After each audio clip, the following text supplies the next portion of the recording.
Oke, Shalom students, pada hari ini kita kembali belajar. Sebelum kita belajar, terlebih dahulu kita berdoa. Oke, silakan lipat tangannya. Our Father in heaven, thank you for your blessing. Now we start to study. Please bless us. This is our prayer in the name of Jesus. Amen. Oke, kita lanjutkan pembelajaran kita di mana pembelajaran kita yang sebelumnya yaitu indahnya mengampuni. Nah, hari ini kita masih melanjutkan pembelajaran kita tersebut. Ya. Dan sebelumnya saya mengingatkan kita bahwasanya pengertian mengampuni yaitu memaafkan seseorang atas kesalahan yang dilakukannya dan tidak mengungkit kesalahannya lagi. Dengan mengampuni seseorang dibebaskan dari beban kebencian dan hati terasa damai sejahtera. Nah, pengampunan adalah sebuah keputusan dari hati dan mengampuni tidaklah mengubah masa lalu, melainkan mencerahkan masa depan. Artinya, mengampuni yang diberikan tidak berarti menghapus masa lalu karena semua sudah terjadi. Dengan mengampuni, seseorang dibebaskan dari beban kebencian dan hati terasa damai. Dengan begitu, langkah ke depan menjadi cerah. Nah, apakah mudah untuk melupakan rasa sakit hati kita? Ya, nah dalam beberapa kasus sangat sulit untuk menyembuhkan luka hati dan rasa benci. Tetapi perlu diingat bahwa pengampunan itu dapat berarti hal seperti berikut. Yang pertama, membebaskan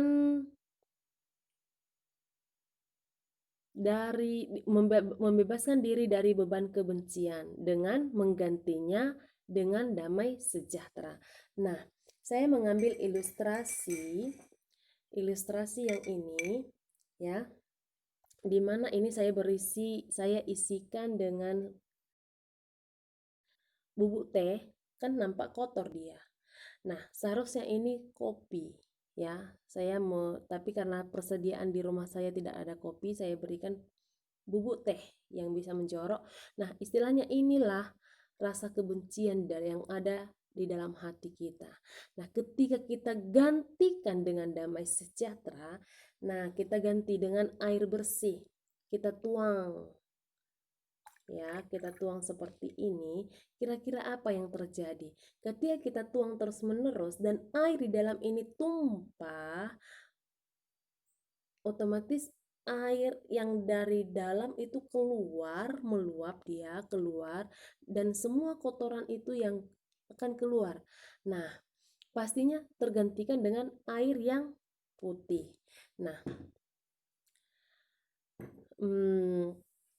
demikianlah yang terjadi dalam kehidupan kita ketika kita membebaskan diri dari kebencian tersebut. Nah, akan tergantikan dengan perlahan-lahan damai sejahtera di hati kita. Nah, di dalam mengampuni itu tidak berarti kita bersedia terluka untuk kedua kalinya.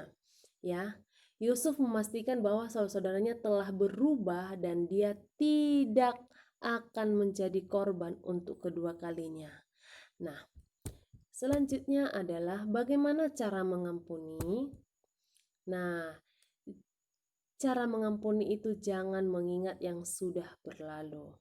Ya, mungkin kamu pernah dipermalukan oleh seorang dan hal itu selalu tersimpan di dalam ingatanmu, ya, di dalam ingatanmu. Nah, makin lama kamu mengingatnya, makin dalam rasa benci tersebut. Namun perlu kita ingat, ya. Apa yang perlu kita ingat? Nah, kita harus memeriksa diri kita. Kenapa saya dibenci? Nah, mungkin kamu dibenci karena kamu disayang guru, karena kamu juara 1, atau karena kamu punya kelebihan tersendiri dalam diri kamu, atau apa yang mereka membuat kamu membenci diri kamu, atau kamu suka menyendiri sehingga teman-teman kamu tidak bisa berbaur dengan kamu dan akhirnya mereka membenci kamu atau mempermalukan kamu. Nah,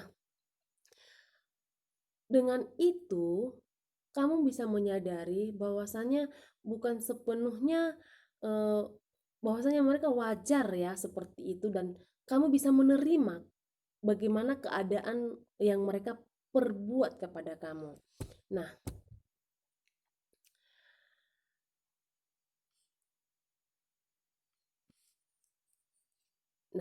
ini pengampunan yang kita berikan pada seseorang hendaklah lahir dari niat baik dan ketulusan hati kita.